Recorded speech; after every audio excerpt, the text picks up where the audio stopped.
Welcome to EB5 Investment Voice, where attorney insights intersects with immigration investments. If you are a foreign investor, domestic fund manager, or enterprising entrepreneur and want to get the most out of the EB5 program, you have come to the right place. I'm Mark Deal, and I'll be your co-host on this journey. I'm joined by your host, Mona Shaw, and other attorneys at Mona Shaw and Associates, as well as immigration leaders from around the world. So let's get into EB5 Investment Voice. Hello, Mark. Hey, Mona. You know, Mark, over the last few years, I would say about the last 4 years, it's been quite common to see EB5 investors not going into regional center projects, but rather doing their own projects, both pooled and through regional centers, but with friends and family. I could see that. That makes sense because they already have a relationship with these people and then are thinking, well, let's go into business together and then get that immigration benefit to the U.S. So, I mean, that makes logical sense. Right? Yeah. Yep. The trust element is huge. But what we are seeing now is what happens when relationships go sour. Well, Mona, can the parties just pack up and go their separate ways? It's not as straightforward as that, Mark. I can certainly see how that would be a challenge, Mona. And that's why today on the show, I'm glad that we have joining us Rohit Kapuria. Rohit regularly represents EB5 lenders, EB5 borrowers, banks, regional centers, real estate developers, investors working in direct EB5 projects, as well as migration brokers. He often collaborates with economists, business plan writers, investment managers, and other EB5 professionals. Hey, even a podcaster here. He's worked on over 200 EB5 transactions with combined capital in excess of $5 billion. Rohit, welcome to EB5 Investment Voice. Thank you, Mark. Pleasure to be here. So, Rohit, I know you've worked on some great big deals, but tell me, how many of friends and family cases have you done recently? Good question, Mona. I was thinking about this last night and going through the numbers, but last I counted, we probably have done 24 or 25 of these friends and family deals. Yep, and it's going to increase, I feel, with the higher investment amount, because every other person who calls us wants to work with friends and family. Why do you think that is the case? Well, there's a cultural element to it on the first hand. So on my end, and I know, Mona, for you as well, we regularly represent a number of Indian-based, Indian-born clients, whether they are based in India or they're based in the Gulf or Africa. But there's a trust factor on that cultural element. Why give your capital, your hard-earned capital, to a group that you don't know versus giving your capital to a group that you do know and have some prior relationship with? That's the common thread of every discussion I've had with these investors.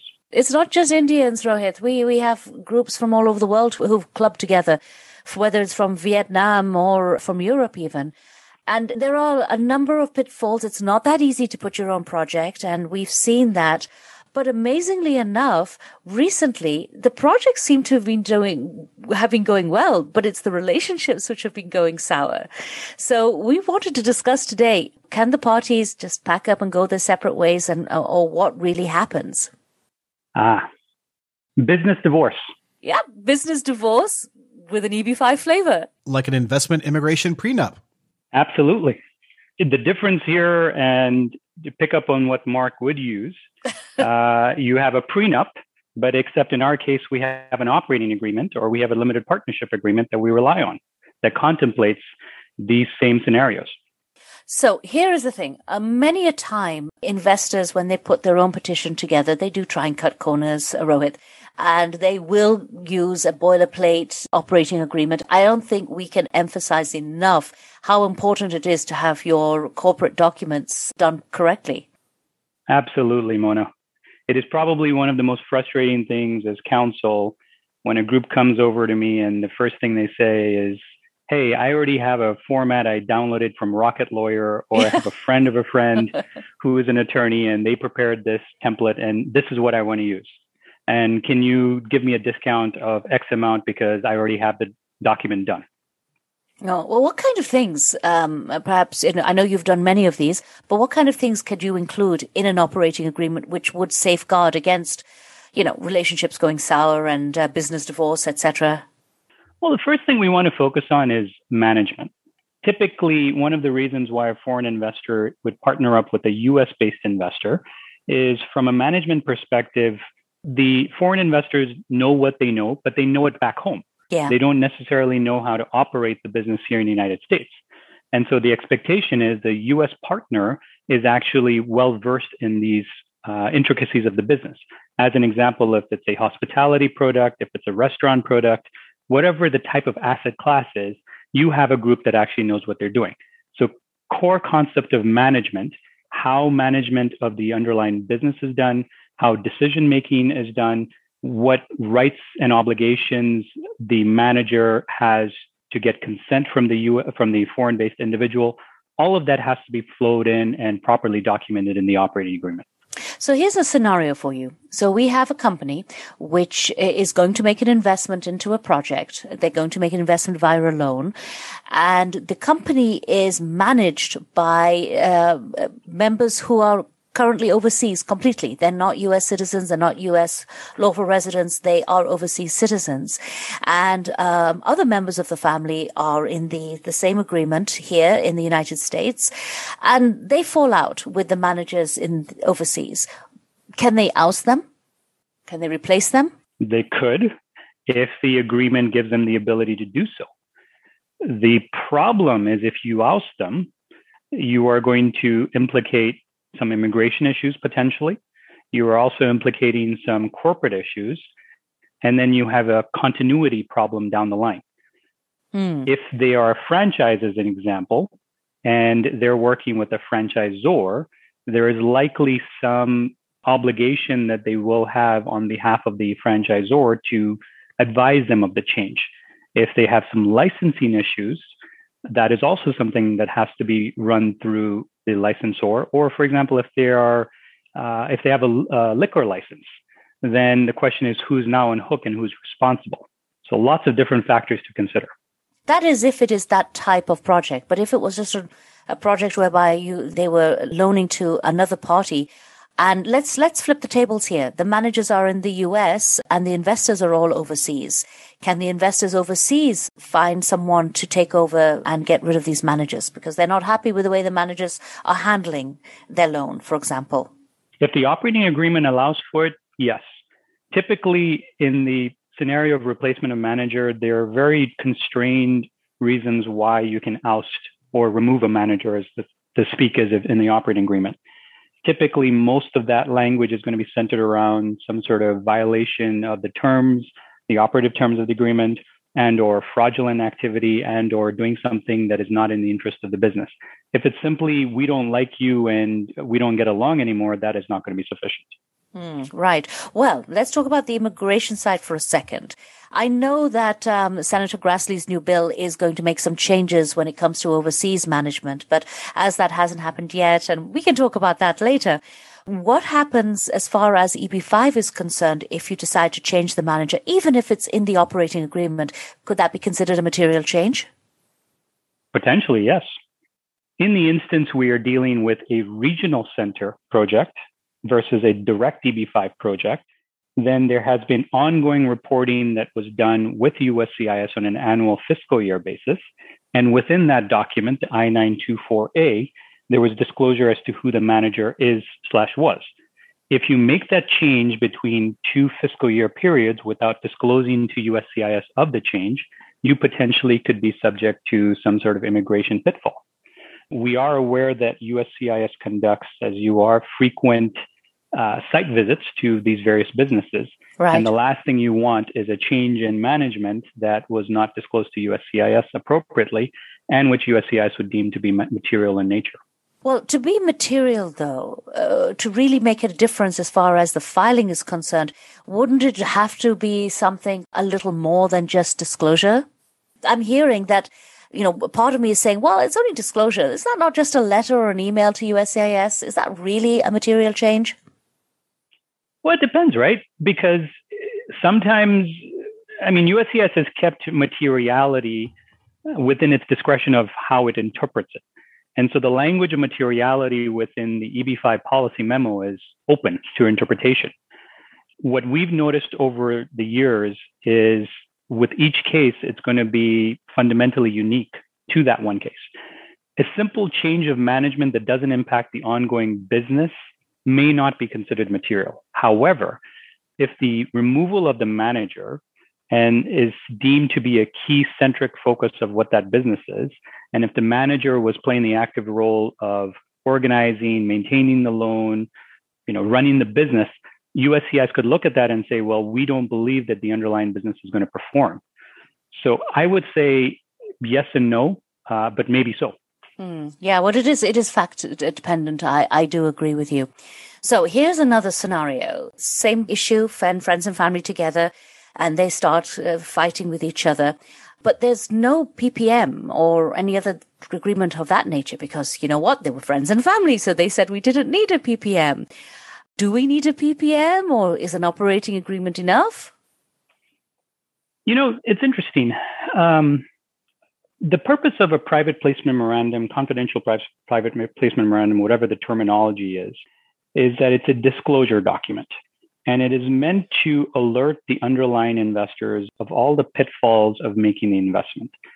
I joke regularly with clients that when we prepare a PPM, I'm giving every single case scenario why you should not invest in the business, right? It's every type of risk factor that one could fathom we have to throw in.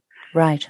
When it comes to friends and family, the argument, many times they're trying to cut costs and they don't want to pay a bunch of money for a 100-page document in PPM because they don't see the value. Yeah. Many a time we have that argument. Yeah. And we need it, right? I mean, yeah. So this is not self-serving as attorneys where we're saying, hey, pay us the money to do it. We're doing it for their benefit. Right. But what I tell clients is, okay, if it's 3 or 4 guys that are all really good friends, they're known to each other, there is no sale of membership interests in a third-party company, they are making that unique investment on their own, then at minimum, what we should consider is preparing a subscription agreement, a detailed subscription agreement with risk factors. And so we're essentially collapsing the terms of what a private placement memorandum would have within the terms of a subscription agreement and have some protective language so that it's disclosed from the very beginning what the risks are to these investors. That's a great idea. But But in your scenario, if we don't have one and we are going through the business divorce, then what? Well, then we're going to have to rely on the terms of the operating agreement. And particularly in your case, Mona, I think what you and I have seen over the years is these operating agreements themselves are not very good. So if we don't have a PPM, we don't have a subscription agreement with risk factors, we don't have a very detailed operating agreement, then what do we do? Then do we advise the clients to go to court? Do we go to state court, or is it federal court? Because that's when things start becoming very, very messy. And I can tell you right now, we have several cases, unfortunately, or I should say fortunately, the EB5 part of it is doing really well. It's the fact that the friends and family are fighting, and they're all talking about going to court and dividing everything up. And this is before the green card has been issued. Yeah, that's a challenge, right? If they do go to court, then one important thing they should imagine is USCIS actually keeps check on these items. We've noticed over the years that adjudicators have been regularly looking up the status of the underlying entities. They check to make sure that they're still valid entities. They actually do online court searches. That's right. Do public record searches. That's they right. do PACER system. Yeah, they bring it up in RFEs, actually. They bring it up in RFEs and NOIDs. We've seen them. They've gone online. And sometimes they get it wrong, but we know that they're checking. And so if they do that, well, then that's where you have your immigration mess. They don't have their conditional residency yet, as you're indicating. And so it's not really a smart idea. Maybe they should consider mediation. Typically, mediation is done on a confidential basis. But of course, if the operative documents talk about straight litigation without a requirement for mediation, then we're going to have to deal with it. So if a group came to you tomorrow, Rohit, and their friends and family, and they said, look, we've just heard your podcast and we've heard everything you have said. We don't have the money to pay for a PPM, and we might consider having this subscription agreement if you explain to us what a subscription agreement is. But explain to us, who should be the managing member? Should it be one of the members of the family, or should it be somebody outside? And what is their role in an EB5 context? How would you answer? I would prefer to have a third party be the manager for the specific reasons we have just discussed. You want an arbiter who is not tied into the family emotions and is not part of the underlying unique relationship that binds them together, which is that familial collaboration. A third party who gets compensated by virtue of performance and some other detailed nuance of how they make their money on an annual basis. But this third party would be there to break the mold on any tiebreaker. They would be there to arbitrate in the event there's a dispute among the family members. And they would also serve the role of essentially submitting all the documents so that the members of the family may go on and actually just do what they're good at, which we hope is running the business, but with the support of this third party. Yeah. Well, that's the best in an ideal world. If they could not get an outside person, what would your next suggestion be? Just arrange the documents in such a manner that there is an oversight compliance? Either oversight, but then we would do it with the operating agreement, right? So typically, if they come in with their rocket lawyer form operating agreement, I throw that out the window and then give them a list of 50 questions. What would we do in the event of someone passing away? What would we do in the event of an individual wanting to redeem their membership shares, or in the event they want to expand the offering, or in the event that the business changes dynamics, or in the event that we're running into bankruptcy? So whatever those elements are, it does have to be detailed. And going back to the original idea that Mark had floated, it serves as a prenup. It documents everything from the very beginning. And if we ever get into the dispute issue, we fall back on the operating agreement. Another piece of advice from you, Rohit. What about the situation whereby the parties just want to split? And at which point could you safely say that one party could buy out the other? And before you answer that, Rohit, let me add to that question a little bit. If these relationships start to break down, are there typically right of first refusal clauses written in these agreements? So that way, if a family member wants to bow out, then another family member or current EB5 investor can snap up these shares first before anybody else has an opportunity to get a hold of them? Certainly, if they have the capital to do so. In most instances, let's assume we have a perfect split, which usually is not the case, but let's just assume for purposes of this hypothetical, you have 4 members that each have 25%. And then 1 or 2 members decide that they want to opt out and they would like to have their shares redeemed for whatever the market value was for those shares. Well, or membership interest rather. So what we would do is we would go to the operative documents. If we have a right of first refusal concept built into the operating document, then we would have to get into evaluation of what those 25 or 50% membership interests would be valued at. The other members who are staying in would certainly, in most instances, want to redeem them and keep it within their control. Bringing in a third party obviously is a wild card. And so it's something that we should consider. But the other question, though, is if the redeeming party is staying in for immigration purposes, they will do whatever they can to make sure that they keep the shares. For those that are getting redeemed out, that is a different question from an immigration perspective, as Mona was going into. Yeah. The concern there is where these investors are within their immigration process. That was my point. Yeah, that was my point exactly, Rohit, because one thing I really always like to point out, and I know you're going to second this, is that EB5 is different from other immigration applications, petitions, even though it is clubbed with immigration, because it's a business first.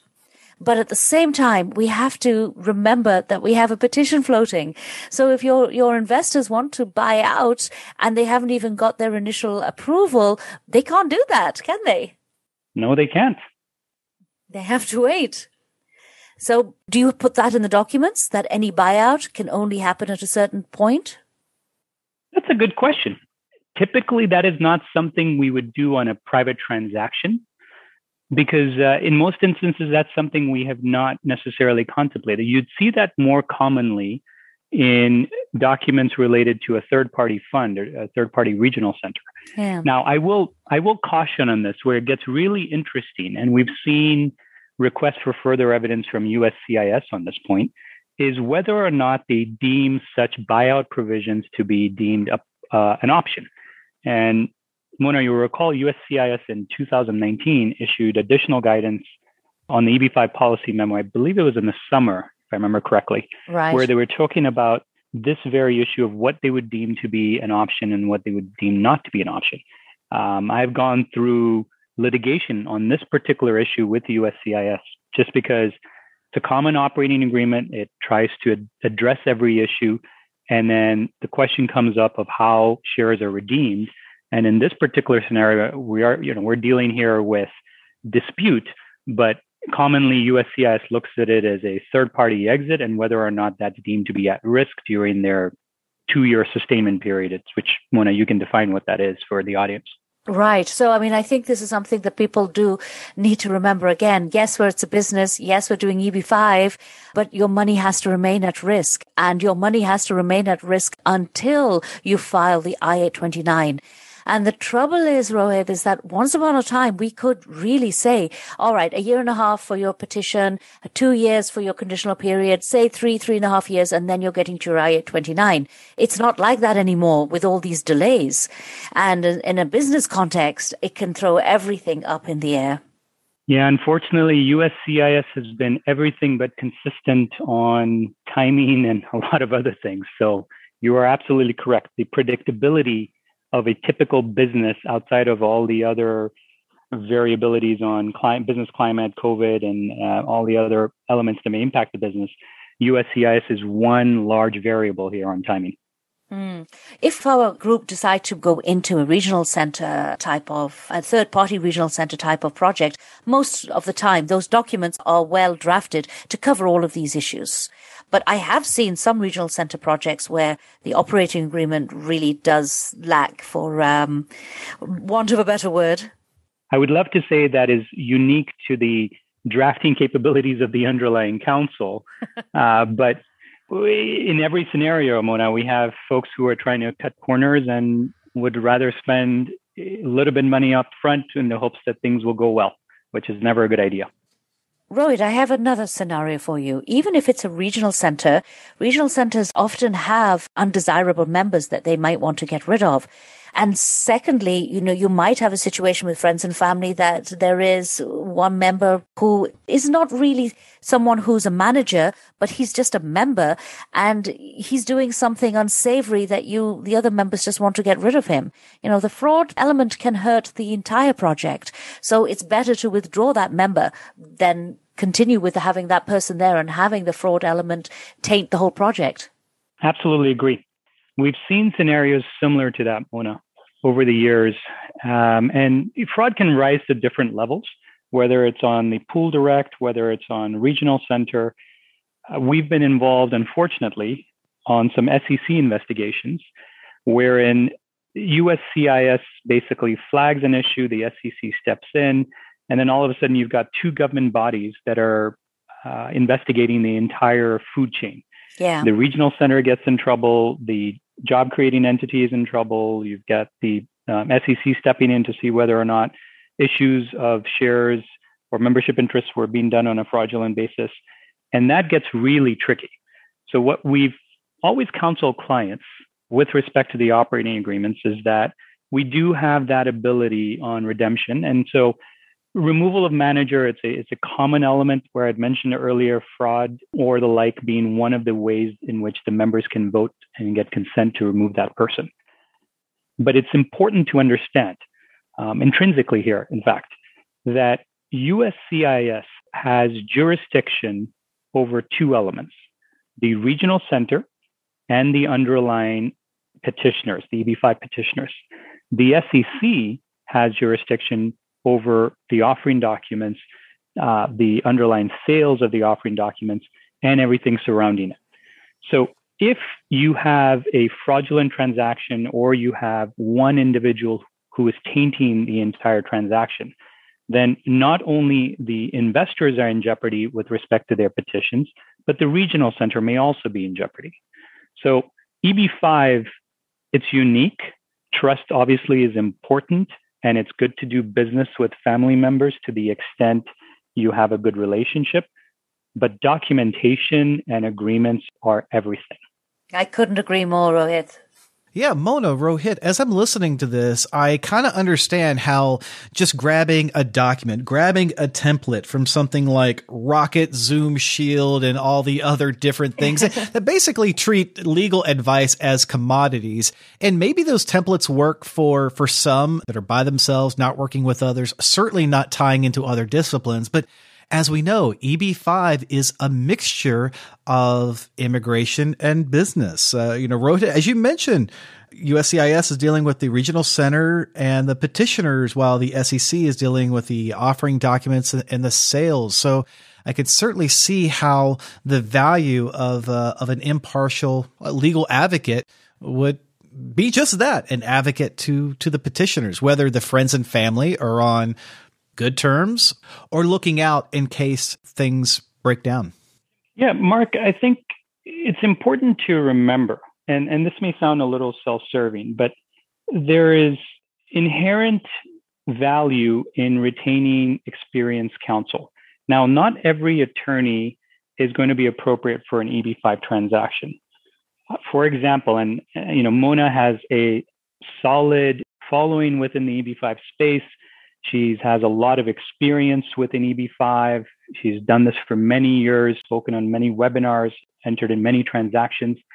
But there is a value of going to someone like Mona to help with these transactions because she sees the full element of the relationships, the underlying I-526 petitions, the underlying business, the regional centers, the timing.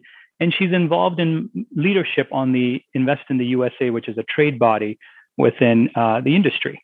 But if you don't go to someone like her and you instead pick another law firm and or attorney that is very versed within transactions or very versed within just immigration law in general, but does not have an EB5 focus, then you may be running into problems because EB5 is a unique type of non-traditional financing on its own, similar to opportunity zone investment, which is also another form of non-traditional financing within the space of real estate.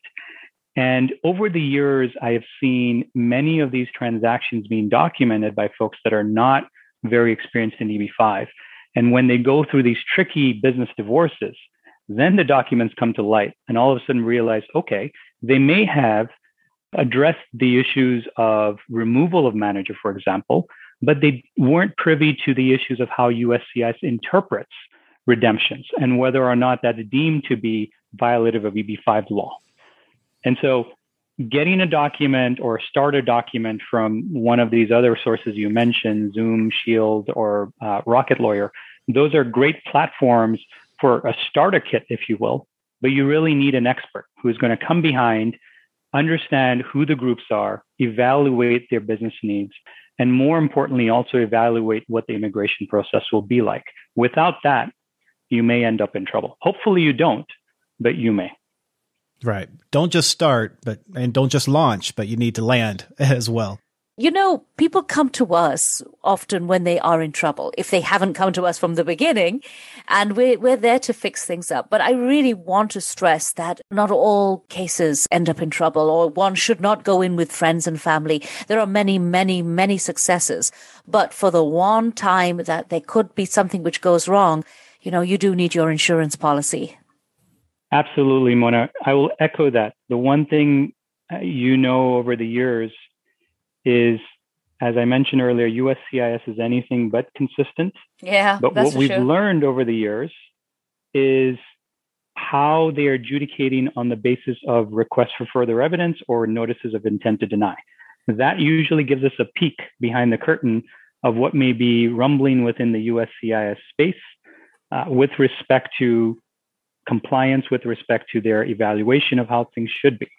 And so just as we're learning how to deal with that, we are bringing that similar expertise to these investors. And so there is a value in working with counsel that has that expertise and experience. Wow, don't we sound just like an infomercial? Well, I hope we don't sound like an infomercial, Mona.